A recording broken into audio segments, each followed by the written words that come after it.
السلام علیکم اسٹوڈنٹس، آج کی ویڈیو کا عنوان ہے جادوئی غار اور بکریاں، چرواہے کی زندگی اور غیب کا اشارہ۔ امین کی زندگی پہاڑوں کی خاموشی اور بکریوں کے گلے میں بندھی گھنٹیوں کی آواز کے گرد گھومتی تھی۔ وہ ایک ایسا انسان تھا جو درختوں کی زبان سمجھتا اور پرندوں کی چہچہاہٹ سے موسم کا حال جان لیتا تھا۔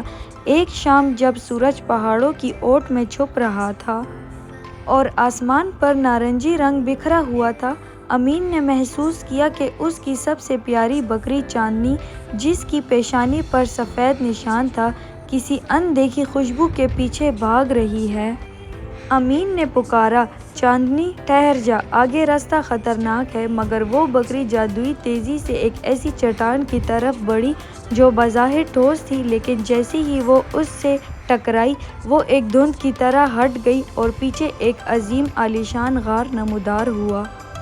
غار کے اندر کے طلسمات۔ امین جب غار میں داخل ہوا تو اسے لگا کہ وہ کسی دوسری دنیا میں آ گیا ہے۔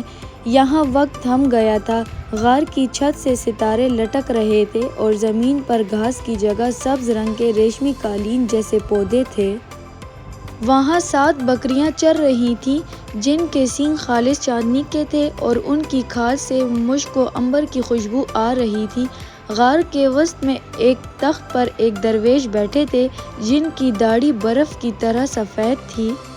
درویش نے امین کو دیکھ کر کہا، اے امین، تم نے برسوں اپنی بکریوں کی خدمت کی، انہیں کبھی بھوکا نہیں رکھا اور نہ ہی کبھی ان پر ڈنڈا اٹھایا۔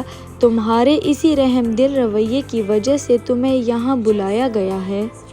درویش نے اسے ایک چھوٹا سا پتھر دیا اور کہا، یہ سنگ کنات ہے۔ جب تک یہ تمہارے پاس ہے تمہارے گھر میں کبھی رزق ختم نہیں ہوگا، لیکن شرط یہ ہے کہ تم ہر جمعرات کو اپنی بکریوں کے حصے کا آدھا دودھ غریبوں میں تقسیم کرو گے۔ جس دن تمہارے دل میں یہ خیال آیا کہ یہ دودھ تمہاری ملکیت ہے، یہ طلسم ٹوٹ جائے گا۔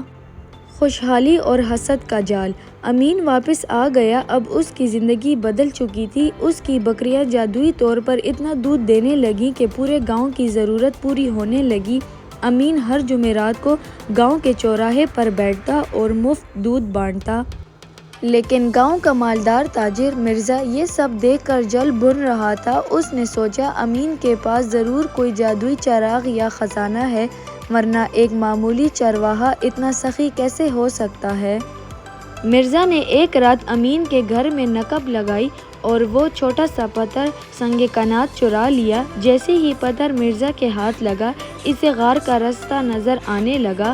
وہ اسی وقت اپنی گھوڑی پر سوار ہوا اور پہاڑ کی طرف بھاگا۔ لالچ کا ہولناک انجام۔ مرزا غار میں داخل ہوا تو وہاں کی دولت دیکھ کر پاگل ہو گیا۔ اس نے درویش کی بات سننے کے بجائے ان چاندنی کے سینگوں والی بکریوں کو پکڑنے کی کوشش کی۔ درویش نے اسے خبردار کیا، مرزا، یہ بکریاں جاندار نہیں، یہ تمہارے اعمال کا عکس ہیں۔ اگر تم نے انہیں چھوا تو تم اپنی زندگی کے سب سے قیمتی اثاثے سے محروم ہو جاؤ گے۔ مرزا نے ہنستے ہوئے کہا، مجھے نصیحت مت کرو، میں اس چاندنی اور ان ہیروں سے شہر خرید لوں گا۔ جیسے ہی اس نے ایک بکری کے سینگ کو ہاتھ لگایا، وہ بکری پتھر کی بن گئی اور غار کی دیواروں سے سیاہ دھواں نکلنے لگا۔ مرزا کی گھوڑی خوف سے بھاگ نکلی اور وہ خود غار کے اندر اندھیرے میں بھٹکنے لگا۔ وہ سونا جو اسے چمکتا نظر آ رہا تھا، اب گرم کوئلوں میں بدل چکا تھا۔ سچائی کی فتح۔ اگلی صبح امین پریشان تھا کہ پتھر غائب ہے، لیکن اس کے دل میں کوئی ملال نہیں تھا۔ اس نے سوچا، رزق دینے والا اللہ ہے، پتھر تو محض ایک ذریعہ تھا۔ وہ حسب معمول اپنی عام بکریوں کو لے کر پہاڑ پر گیا۔ وہاں اسے غار کا راستہ پھر سے کھلا ملا۔ درویش باہر کھڑے مسکرا رہے تھے۔ انہوں نے امین کو بتایا کہ مرزا اپنی لالچ کے غار میں قید ہو چکا ہے۔ درویش نے کہا، امین، جس کے پاس اللہ پر توکل ہو، اسے کسی جادوئی پتھر کی ضرورت نہیں ہوتی۔ تمہاری آزمائش مکمل ہوئی، کیونکہ تم نے پتھر کھونے پر بھی شکوہ نہیں کیا۔